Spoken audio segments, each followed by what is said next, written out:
Hi guys. Today we follow up with you in the talk of the hour, which is the state of weak markets and how to deal with them.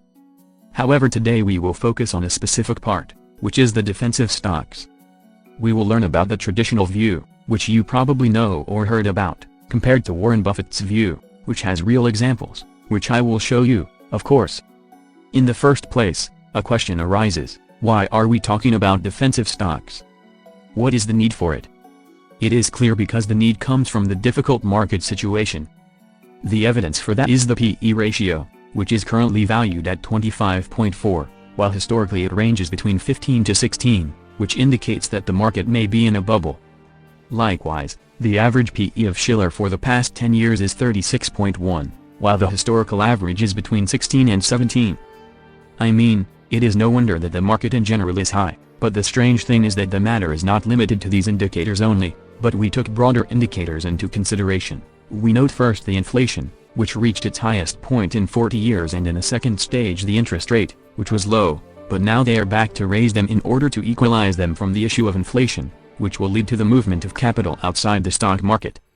The situation is really difficult, but how do we deal with it? In fact, dealing with it is through four things, and we talked about it in previous episodes, except for the defensive stocks.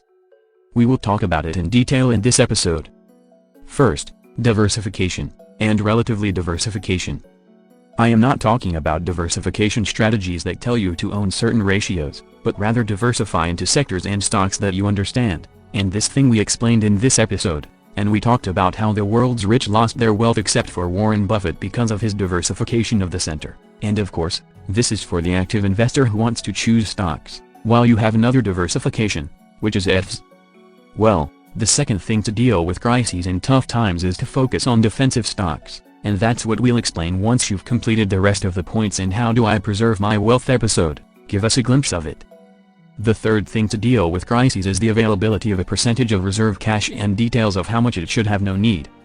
Watch the Warren Buffett Allegheny Big Acquisition episode, during which we talked about how Berkshire Hathaway owns a large percentage of cash, but not necessarily in fixed proportions. Watch the details with less 5 minutes, when we talked about Warren Buffett's latest acquisition from a short period of time, and how he exploited the Fed. And last but not least, not making a decision based on fear. What I mean is that you notice that the market and the situation is difficult and people are losing and afraid. This doesn't mean that you sell, but make your decisions on the fundamentals.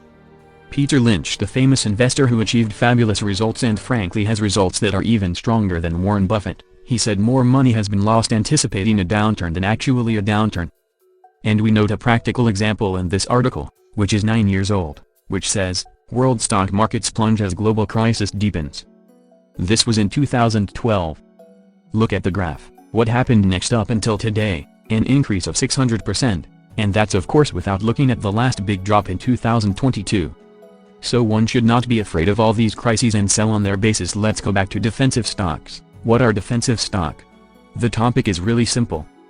There is the prevailing or traditional definition, which recognizes that they are companies that are able to maintain and distribute profits during crises, meaning that the company's business will not be damaged during the crisis and you will continue to obtain your profits. But what companies will not be affected by crises? It is clear that companies that people always need, such as consumer sectors such as food and drink, housing, and the energy sector, are also mandatory. You need electricity, petrol and gas, and the health sector inevitably needs medicines, in short, things that you cannot avoid. So this is what investors often resort to in difficult moments, and the smartest investor says that from the beginning going to build his investment portfolio in these sectors to be stable. But the smarter of them is the one who avoids the problem of excessive dispersion resulting from diversification in the defensive sectors. The point is that you invest knowingly and knowledgeably, because in the end you have limited knowledge and limited time, and if your portfolio is very diversified, you will be dispersed and you will not be able to follow the shares with the same effectiveness. So let's see the alternative definition of defensive stocks, which is the definition of Warren Buffett and his partner Charlie Munger, and the definition is as follows: defensive stocks are companies that are able to increase prices without fear of a decrease in market share. What does this mean?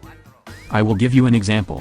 Dear viewer, we are now in a difficult time and inflation is high, and this inflation is eating away at the profits of companies. Is what the company is doing is surrendering to the loss of profits? No, of course, the strong company, which is defensive by the definition of Warren Buffett, is the one that tells the consumer its high prices because its costs rose.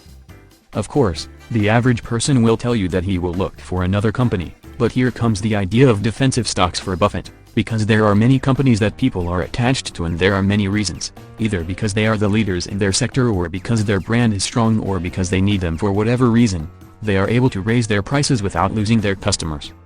This is the first definition, and there is a second, which is the ability to increase income and sales by a greater percentage than capital expenditures.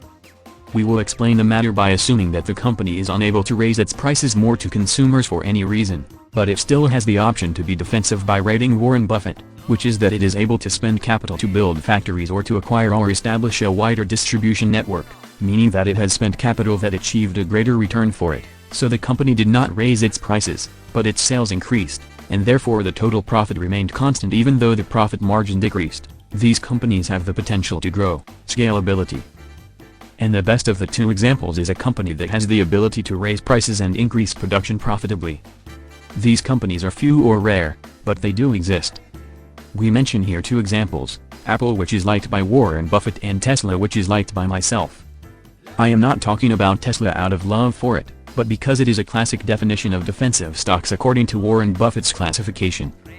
And recently there was an article I read on Wall Street Journal and Yahoo, Tesla will raise its prices, by the way also SpaceX. In fact, if you notice this analysis of Tesla models, then we look forward, look at the price hike since 2021 and even by 2022, at a lower rate, but it increased with that.